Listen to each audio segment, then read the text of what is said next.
మొత్తం బండారం బయటపడేది మీరే చూసిన టీవీలలో చూసినరా లేదా మీరు చూసినరు కదా నిజంగా పట్టబాటిలు దొరికిన దొంగ ఇవాళ పెద్దగా మాట్లాడుతూ ఉన్నాడు నిన్నీరికిచ్చే కర్మ మాకెందుకు మాకేమైనా కాల్జీలు గులగుల పెట్టినాయి మాకేం పని లేకుంటున్నాము మా తెలంగాణ మా సమస్యలు మా పని మేము చేసుకోవడానికి 24 గంటల సమయం కూడా మాకు సరిపోదు రోజుకు 18-20 గంటలు పనిచేసినా సరిపోయే పరిస్థితుల్లో మేము లేవు నీ బాధ మాకెందుకు రామేశ్వరం పోయినా శనేశ్వరం పోలేదన్నట్టు ఆ ఢిల్లీలో ఆనాడు ఇచ్చిన వాళ్ళు నేను ఆనాడే చెప్పిన తెలంగాణ ఇచ్చిన మళ్ళీ ఈ దిక్కుమాలిన దంతా మాకు ఎందుకు పెడుతున్నాయని చెప్తే ఆనాడు కాంగ్రెస్ సన్నాసులు ఒప్పుకుంటే ఆ 10 ఏళ్ళు ఇక్కడ ఉమ్మడి రాజధాని ఉండొచ్చు అని పెట్టింది ఆ చంద్రబాబు నాయుడు ఏం మాట్లాడతాడు చంద్రబాబు నాయుడు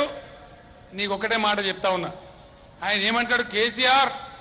హైదరాబాద్ మీద నీకు ఎంత హక్కు ఉందో నాకు అంతే హక్కు ఉందో అని మాట్లాడతాడు నీ అబ్బా జాగీరా చంద్రబాబు నాయుడు హైదరాబాద్ నీ తాతదా ఇవాళ హైదరాబాద్కు నువ్వు కాదు ముఖ్యమంత్రివి తెలంగాణ బిడ్డ ముఖ్యమంత్రి హైదరాబాద్లో నీ ఏసీబీ ఉండదు హైదరాబాద్ మీద పోలీసులకు జ్యూరిస్డిక్షన్ ఉండేది ఆంధ్రప్రదేశ్ డీజీపీకి ఉంటుంది నీ డీజీపీకి ఉండదు నువ్వు దొంగతనం చేసి దొరికిపోయి నగ్నంగా పచ్చిగా పట్టుబడి ఇలా అరిసి పెడబొబ్బ పెట్టి గాయ చేసి ఏదో చేద్దామనుకుంటే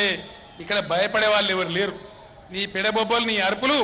ఇవాళ మొత్తం గ్రామాల సందు నుంచి మొదలు పెట్టుకుంటే గల్లీ నుంచి ఢిల్లీ దాకా నీ బతికేందో నీ రాజకీయాలేందో నీ లుచ్చా పనేందో నీ లత్కోర్ పనేందో మొత్తం దేశానికి తెలిసిపోయింది ఇలా తెలంగాణ సమాజం కూడా నువ్వు ఏది పడితే చేస్తా అంటే ఇక్కడ చూడడానికి సిద్ధంగా లేరు నీకు తెలంగాణ ప్రజానీకమే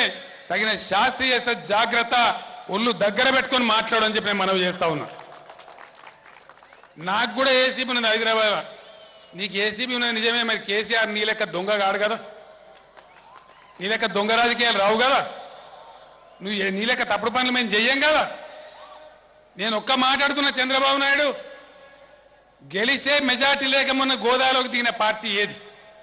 ఎమ్మెల్సీ ఎలక్షన్లో గెలిచేంత ఓట్లు నీకు ఉన్నాయా ఎందుకు దిగిన నువ్వు నీతిమంతునివే కదా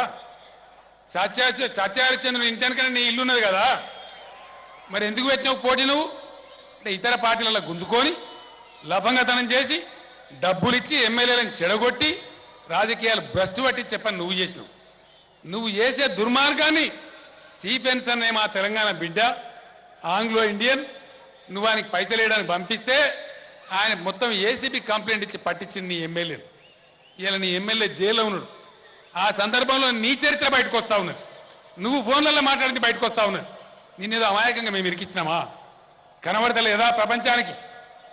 పట్టబగలు దొరికిన దొంగతనాన్ని కూడా నీ అరుపులతో పెడబొబ్బలతోని గాయ చేసి మూసేస్తా అనుకుంటున్నావా నిన్ను బ్రహ్మ దేవుడు కూడా రక్షించలేడు జాగ్రత్త అని చెప్పి మనవి చేస్తా ఉన్నా నిన్నెవ్వడు కాపాడలేడు ఇంకా ఎక్కువ మాట్లాడితే ఏ శాస్తి కావాలో నీకు ఆ శాస్తి అయి తీర్త జాగ్రత్త ఇంకా ఈ తెలంగాణ ఒకనాడు ఉద్యమ బెబ్బులి ఈరోజు స్వయం పాలనతో ఆత్మ గౌరవంతో కాలు ఎగరేసుకొని దేశం ముందు నిలబడి తెలంగాణ నేన్రా తెలంగాణ అంటున్నటువంటి తెలంగాణ ఈ గడ్డ మీద నీ కిరికిరి చెల్లదు తస్మాత్ జాగ్రత్త అని చెప్పి నేను మనవి చేస్తా ఉన్నా